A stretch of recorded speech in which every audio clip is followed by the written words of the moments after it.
First strike. The Hegemony battle fleet emerged from hyperspace at the edge of Earth's solar system, their crystalline ships glinting in the distant sunlight. Admiral Vexthor's mandibles clicked in anticipation as he surveyed the primitive defenses of the third planet. Their intelligence suggested humans had barely managed to establish a permanent presence on their moon. This would be an easy conquest. Launch the first wave, he commanded, his exoskeleton gleaming under the command center's bioluminescent lights. Standard subjugation protocol. The fleet's automated combat systems registered an anomaly almost immediately. Earth's orbital defense platforms, which should have been primitive kinetic weapons according to their intelligence, were emanating energy signatures that didn't match any known human technology. Admiral, his sensor officer called out, compound eyes widening. We're detecting quantum field fluctuations from the human installations, but that's impossible. They shouldn't have that technology for at least another century. Before Vexthor could respond, the first wave of his invasion force encountered Earth's defensive screen. Instead of the expected debris field from kinetic impacts, his ships encountered precisely calibrated gravity wells that twisted space itself. The human defenses weren't just stopping his ships, they were using the laws of physics as weapons. Full stop, Vexthor ordered, but it was too late. The carefully orchestrated formation of his fleet began to break apart as ships were caught in the artificial gravity fields. How are they doing this? Where did they get this technology? In the chaos of the moment, his tactical officer intercepted a transmission from Earth. The message was being broadcast on all frequencies, accompanied by what appeared to be music. "Welcome to Earth," a calm human voice announced over the channel. "We've been expecting you." The transmission continued, explaining in precise detail how humanity had spent generations preparing for this moment. While the Hegemony had watched Earth's visible technological progress with dismissive amusement, humans had been developing theoretical frameworks for advanced technologies in parallel with their conventional science. What the Hegemony had dismissed as primitive entertainment, science fiction stories, movies, and games, had served as a vast crowdsourced think tank. Countless scenarios of alien invasion had been explored, analyzed, and used as the foundation for real scientific research. "Sir," his intelligence officer interrupted, "I'm detecting energy buildups from Earth's moon. They're not just defensive installations, they've turned the entire satellite into a weapon." Vexthor watched in horror as the moon's gravitational field began to pulse in a precise pattern. The humans had somehow transformed their natural satellite into a gravitational resonance cannon. The effect on his fleet was devastating. Ships designed to withstand conventional weapons were being torn apart by fundamental forces of nature. "Impossible," he chittered. "Their civilization isn't advanced enough for this. We monitored their progress. We saw their primitive rockets, their clumsy space stations." "Admiral," his communications officer interjected, "we're receiving thousands of transmissions from Earth's surface. They're celebrating." Indeed, across Earth's information networks, humans were sharing messages of excitement and validation. Decades of scientific research, inspired by countless stories of alien invasion, had paid off. The theoretical weapons they'd developed while officially working on primitive space technology were proving more effective than anyone had dared hope. As his fleet fell into disarray, Vexthor realized the Hegemony had made a catastrophic error in judgment. They had evaluated Earth's technological progress solely by what they could observe. They had dismissed human entertainment as mere fantasy, failing to recognize it as a vast laboratory of ideas. The humans hadn't just prepared for this day. They had eagerly anticipated it. Each piece of science fiction had contributed to a collective thought experiment, pushing the boundaries of theoretical physics and engineering. When the Hegemony arrived, humanity was ready with technologies that seemed to defy the natural order of advancement. "Full retreat," Vexthor ordered, his pride crumbling like his fleet's formation. "Send warning to the Hegemony. The humans, they're not what we thought they were." As the remnants of his fleet attempted to withdraw, Earth's defenders pressed their advantage. Ships emerged from hidden bases in the asteroid belt, their designs clearly influenced by decades of imagined space warfare. They moved with impossible precision, using maneuvers that no military doctrine had ever conceived. The humans hadn't just developed advanced technology, they had reimagined the very nature of space combat. Every science fiction author who had ever written about space battles, every filmmaker who had choreographed imaginary space combat, had contributed to a vast library of tactical innovations. In the end, less than half of Vexthor's fleet managed to escape the solar system.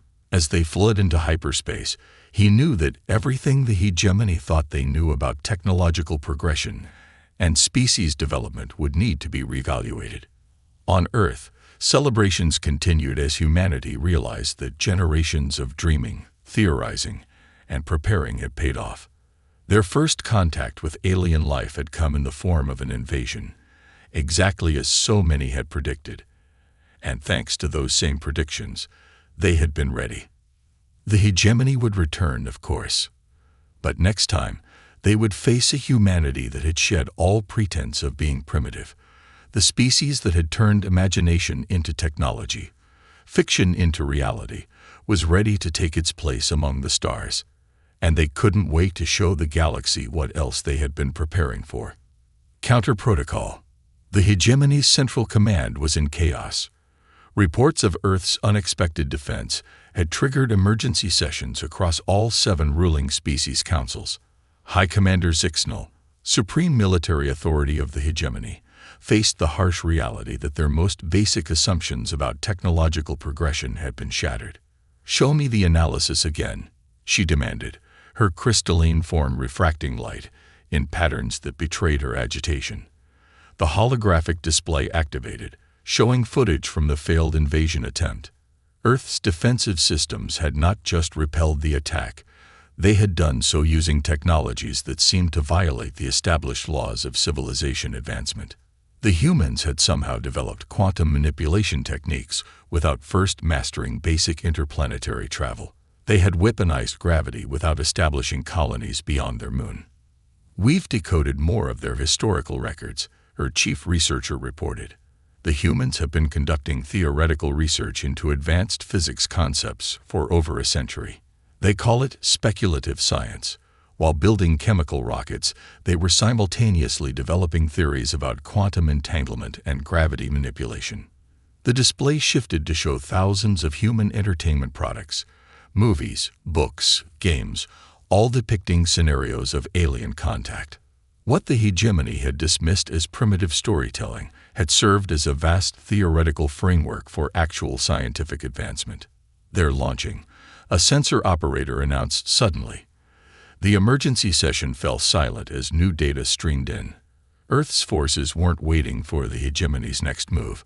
They were taking the initiative. The human fleet emerged from hyperspace at the edge of Hegemony space. Their ships, smaller than standard Hegemony vessels, moved with unprecedented agility. Each vessel appeared to be equipped with technology that should have been centuries beyond human capability. "Impossible," Zixnal whispered. "They've mastered faster than light travel in weeks." The truth was even more disturbing. The humans hadn't just mastered FTL travel, they had improved upon it. Their ships used a modified version of the Hegemony's own hyperspace technology, enhanced by theoretical work that human scientists had been conducting for decades. "They're not following any known combat doctrine," the tactical officer reported. "Their formations, it's like they're implementing strategies from their entertainment simulations." Indeed, the human fleet moved with a creativity that defied conventional military logic. Ships performed maneuvers that seemed inspired by countless imagined space battles, using tactics that no real military had ever considered practical. The first engagement was brief but decisive. Human vessels, employing what they called science fiction physics, tore through the Hegemony's defensive line like it was made of paper. Their weapons combined conventional technology with theoretical physics in ways that rendered standard defenses useless. Their broadcasting, communications announced. The message that came through was not an ultimatum or demand for surrender. Instead, it was an invitation to negotiate. The Hegemony made a fundamental error. The human ambassador's message began. You assumed that because we hadn't physically built advanced technology, we couldn't understand it. But humanity has been thinking about these concepts, testing them in our minds, and developing theoretical frameworks for centuries. The message continued, explaining how humanity had used its vast library of speculative fiction as a foundation for real scientific advancement. Every imagined alien invasion had contributed to defense strategies. Every fictional space battle had inspired new tactical possibilities. We don't want war, the message concluded. We want to join the galactic community, but we'll do it as equals, not as subjects. Our primitive entertainment has prepared us for every scenario, including peaceful cooperation. As the human fleet held position at the edge of hegemony space, Zixnal faced a decision that would reshape galactic society. The humans had proven they possessed not just advanced technology, but the ability to innovate in ways the hegemony had never considered. Prepare a response, she ordered. Tell them we're willing to negotiate. After a pause, he added, and begin analyzing their entertainment archives. All of them. I want to know what else they've been preparing for. The human fleet maintained its position, a testament to a species that had turned imagination into reality.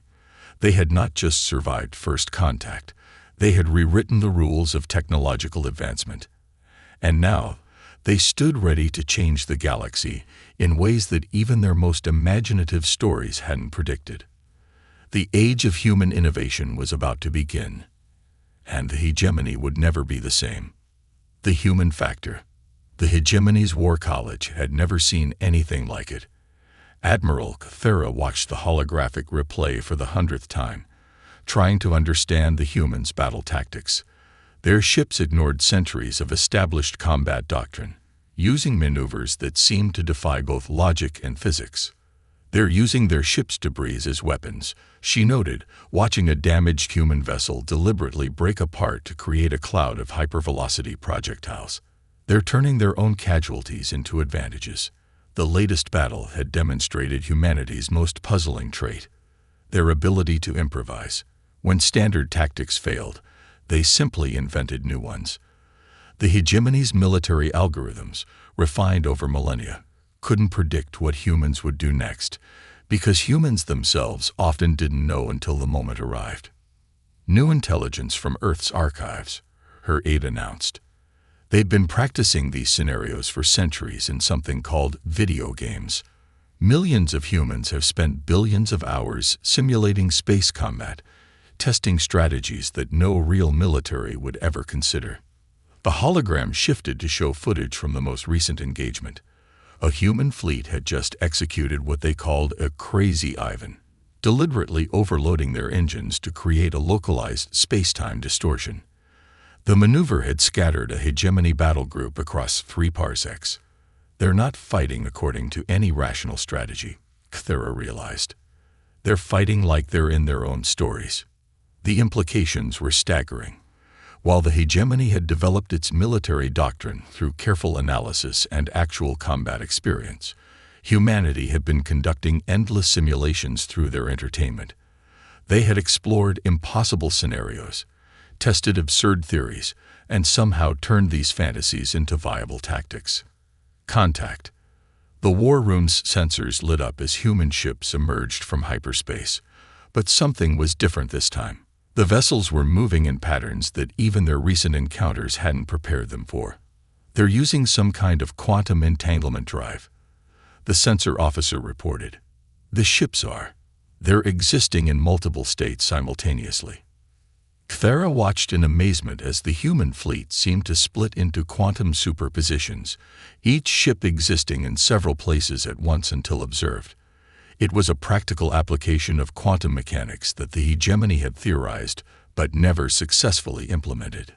How? She demanded. How did they develop this so quickly? The answer came from their ongoing analysis of human culture. They had found a century-old human entertainment called quantum leap, which had sparked generations of theoretical research into quantum superposition technology. What the hegemony had dismissed as simplistic fiction had served as inspiration for real scientific breakthroughs. The battle that followed demonstrated humanity's greatest strength, their ability to combine imagination with practical application. Ships performed maneuvers choreographed like scenes from their entertainment, but executed with deadly precision. They used tactics that seemed drawn from fiction, but were devastatingly effective in reality. They're not just using advanced technology, Kythera observed. They're using it in ways we never considered possible. The human fleet's quantum state tactics had rendered traditional hegemony defensive formations useless. Ships couldn't be targeted until they collapsed into a single state, and by then, they had already struck their objectives. As the battle progressed, Kythera began to understand why the humans had been so successful. The hegemony had developed its technology and tactics through careful, logical progression. But humans had dreamed of impossibilities first, then found ways to make them real. All ships, full retreat, she ordered as her fleet's formation crumbled. And download everything we have on human entertainment. All of it. We need to know what else they've been imagining. The humans had changed the nature of warfare itself. They had turned their greatest weakness, their tendency to dream of impossible things, into their greatest strength. And as their ships danced through quantum states, executing maneuvers that defied conventional physics, Kythera realized that the galaxy would never be the same. The age of predictable warfare was over. The humans had brought imagination to the battlefield, and the hegemony would have to adapt or fall. Breaking formation. The hegemony's strategic command center buzzed with alarmed activity as reports flooded in from across contested space. Human forces weren't just winning battles, they were redefining warfare itself. Grand strategist HFY watched as another defensive line collapsed under attacks that violated every principle of conventional combat. Humans had begun deploying what they called mimetic warfare. They'd weaponized their communication networks, turning their vast internet infrastructure into a battlefield advantage. Civilian satellites, repurposed with quantum processors, formed an interstellar mesh network that could predict and counter hegemony movements before they began. They're using social media algorithms to predict our strategies, a tactical analyst reported incredulously. Their artificial intelligence systems, originally designed for content recommendations, are outthinking our military planning computers. The latest human offensive demonstrated their mastery of asymmetric warfare. Instead of matching the hegemony's massive warships, they deployed swarms of smaller vessels controlled by gaming algorithms. Each ship moved with the unpredictable precision of a human gamer, making them nearly impossible to target with conventional weapons.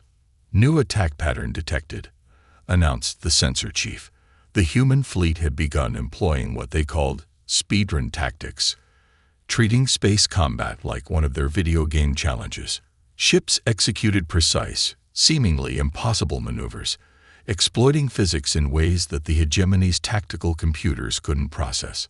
HFY watched as a human battle group penetrated the hegemony's strongest defensive formation. They used modified civilian mining equipment to create micro-wormholes, jumping between points in space faster than the hegemony's targeting systems could track. Each move seemed to draw from centuries of imagined space combat scenarios. They're not following any logical progression of military technology, HFY observed. They're implementing every wild idea their entertainment industry ever conceived, and somehow making it work. The humans had turned their entire civilization into a weapon. Entertainment streaming services have been repurposed into tactical networks. Gaming consoles became ship control systems. Social media trend analysis predicted enemy movements with frightening accuracy. A new alert caught everyone's attention. The humans had begun deploying what they called reality hacks, exploiting quantum mechanics in ways that resembled glitches in their video games. Ships phased through solid matter, duplicated themselves temporarily, and performed maneuvers that should have torn them apart. They're using theories from their science fiction to manipulate fundamental forces, the physics officer reported. They're treating the universe like it's one of their game engines, finding exploits in the code of reality itself. The hegemony's carefully structured military doctrine crumbled in the face of human innovation. Their ships, designed to fight conventional battles, couldn't adapt to enemies who approached combat like a game to be won through clever exploitation of rules. All remaining forces regroup at the homeworld. HFY ordered, and get me everything we have on human gaming culture. If we're going to survive this, we need to understand how they think. As the order went out, human forces continued their advance. They had turned their greatest cultural achievements, their games, their stories, their social networks, into weapons that the hegemony couldn't counter. The galaxy's greatest military power was being defeated by a species that treated war like the ultimate gaming challenge. And somewhere on Earth, millions of gamers who had spent countless hours theorizing about space combat watched with satisfaction as their impossible strategies became reality. The hegemony had brought conventional warfare to humanity's doorstep, only to find that humans had been preparing for an entirely different kind of conflict. Victory conditions. The hegemony's capital world, Axis Prime, had never faced a direct threat in its 12,000-year history. Now, its orbital defense grid tracked an approaching human fleet that had redefined warfare across the galaxy. Supreme Commander HFY stood in the planetary command center, watching humanity's final advance. "They're broadcasting on all frequencies," announced the communications officer. The message was simple: Ready Player One. The human fleet split into formations that mirrored popular gaming strategies, each group adopting tactics from different genres of entertainment. Some ships moved like fighters in aerial combat simulations, others employed strategies from real-time strategy games, while others used techniques from space combat simulators. "Multiple quantum signatures detected," reported Tactical. The humans had perfected their reality warping technology, treating space itself like a game environment to be manipulated. Ships phased through solid matter, executed impossible maneuvers, and operated with a coordination that suggested millions of gamers controlling them remotely. The hegemony's defenses, designed to counter conventional military threats, proved useless against an enemy that approached combat like a speedrun challenge. Human vessels exploited physics in ways that resembled game mechanics, finding shortcuts through space-time that shouldn't have existed. "They're not just fighting us," HFY realized. "They're showing us how wrong we were about everything." The human advance demonstrated why their approach to technological development had been so revolutionary. While the hegemony had methodically developed their technology through careful progression, humans had imagined the impossible first and then found ways to achieve it. Earth's fleet breached the final defensive line using techniques that seemed drawn directly from gaming tutorials. Ships performed frame-perfect maneuvers, exploited physics glitches, and coordinated with the swarm intelligence of 1,000,000 players working together. "Incoming transmission," announced communications. "They're offering terms." The message came from Earth's unified command. "Game over. New game." The terms weren't those of a conquering force, but of players inviting others to join their server. Humanity offered to share their technological innovations, their unique approach to problem-solving, and their vast library of imaginative solutions to impossible problems. "They want to teach us how to think like them," HFY's advisor observed. "They're treating this like a tutorial level."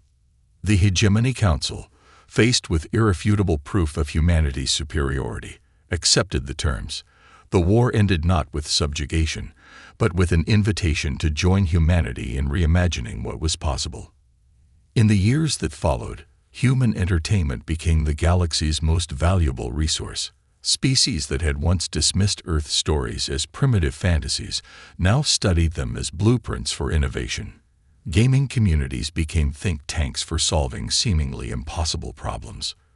The galaxy entered a new age of advancement, one where imagination led technology rather than following it. Humanity had changed not just the rules of warfare, but the very nature of civilization advancement. And in orbit around Earth, the first Galactic Gaming Convention began, where species from across the cosmos gathered to share stories, play games, and dream up the next impossible thing that would become reality. The universe had leveled up.